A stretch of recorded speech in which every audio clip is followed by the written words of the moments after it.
Hello friends, இன்றைக்கி நம்ம பார்க்க போகிறது பாவக்காய் புளிக்குழம்பு. ஸோ எப்படி பண்ணுறது ப்ராசஸ் பார்க்கலாம். ஃபஸ்ட்டு கடாயில் நல்லெண்ணெய் ஊற்றிருக்கேன். புளிக்குழம்புனாலே நல்லெண்ணெய் தான். எண்ணெய் காஞ்சோன்னே கடுகு, வெந்தயம். ஸோ கடுகு நல்லா வெடிக்கணும். வெடித்ததுக்கப்புறம் நம்ம மற்ற இதெல்லாம் சேர்க்க ஆரம்பிக்கலாம். ஸோ இப்போ அடுத்து நம்ம ஒன்றா ஆட் பண்ண ஆரம்பிச்சிடலாம். நான் ஒரு 2 வெங்காயம் கட் பண்ணி வச்சுருக்கேன், அதை ஆட் பண்ணுறேன். ஒரு 4-5 பல் பூண்டு. இன்றைக்கி எப்படின்னா புளி நிறைய போடாமல் தக்காளி ஒரு 3-4 தக்காளி போட்டிருக்கேன். புளி கம்மியாக சேர்த்து எப்படி பண்ணுறதுங்கிறது பார்க்கலாம். தக்காளி ஒரு 4 தக்காளி நல்லா அரைச்சாச்சு.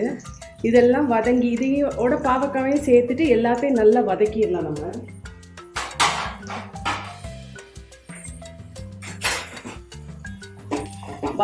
வதக்கும் போதே உப்பு ஆட் பண்ணிடுவோம்.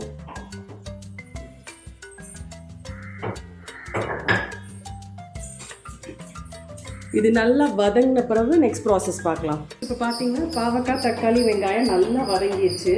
நெக்ஸ்ட் நம்ம என்ன ஆட் பண்ணலான்னா சாம்பார் பொடி ஒரு 2 டேபிள் ஸ்பூன்,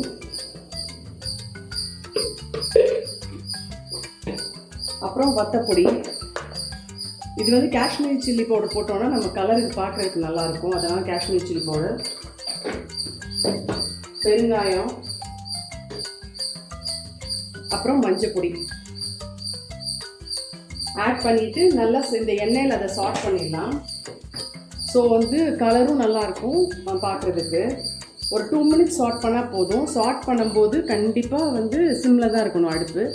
இந்த பாவக்காலெல்லாம் அந்த மசாலாஸ் நல்லா ஒட்டி டேஸ்ட் ரொம்ப நல்லாயிருக்கும். அதுக்காக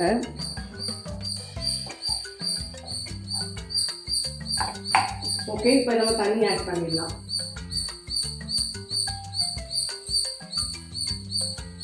நான் ஒரு டம்ளர் தண்ணி ஆட் பண்ணுறேன்.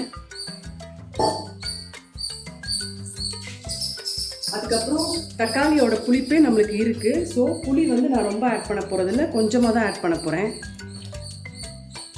கிட்டத்தட்ட ஒரு 1/4 டம்ளர் ஆட் பண்ணியிருக்கேன் புளி. ஸோ இதெல்லாம் இப்போ நல்லா கொதித்து வரட்டும். ஸோ இப்போ பார்த்தீங்கன்னா எவ்வளோ அழகாக எண்ணெய் பிரிஞ்சு வந்திருக்கு. நம்ம மசாலாஸ் வதக்குனதுனால தான் அந்த கலர் வந்திருக்கு. இப்போ ஃபைனலாக என்ன பண்ண போகிறோன்னா, நான் தேங்காய், சீரகம், சோம்பு இது 3ஐயும் நல்லா அரைச்சி பால் மாதிரி எடுத்திருக்கேன். அதை இதில் ஊற்றிடலாம். ஒரு 4 தேங்காய் சீல் போட்டிருப்பேன்.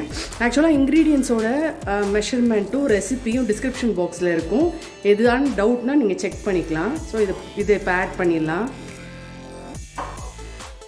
இது ஒரு ஆடட் ஃப்ளேவர் கொடுக்கும். இது ஆட் பண்ணிட்டு நம்ம ரொம்ப நேரம் கொதிக்க விட தேவையில்லை. ஸோ கன்சிஸ்டன்சியும் கரெக்டாக இருக்குது. ஃபைனலாக ஒரே ஒரு சின்ன பீஸ் வெல்லம் ஆட் பண்ணுறேன்.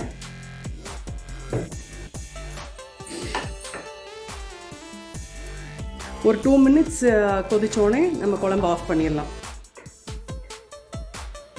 குழம்பு நல்லா கொதிச்சிச்சு. அவ்வளோதான், நம்மளோட பாவக்காய் புளிக்குழம்பு ரெடி ஆயிடுச்சு. இது ரொம்ப டேஸ்ட்டாக இருக்கும். பாவக்காயோட கசப்பு தெரியவே தெரியாது. தக்காளி, புளி இதெல்லாம் ஆட் பண்ணியிருக்கனால ஃபைனலாக ஆட் பண்ண அந்த தேங்காய் பாலும் நல்ல ஃப்ளேவர் கொடுக்கும். ஸோ ஃப்ரெண்ட்ஸ், நீங்களும் இந்த பாவக்காய் புளிக்குழம்பு ட்ரை பண்ணுங்கள். ட்ரை பண்ணிவிட்டு கமெண்ட் பாக்ஸில் கமெண்ட் பண்ணுங்கள். மறக்காமல் அலவம் சமையல் சேனல் சப்ஸ்கிரைப் பண்ணுங்கள். தேங்க்யூ.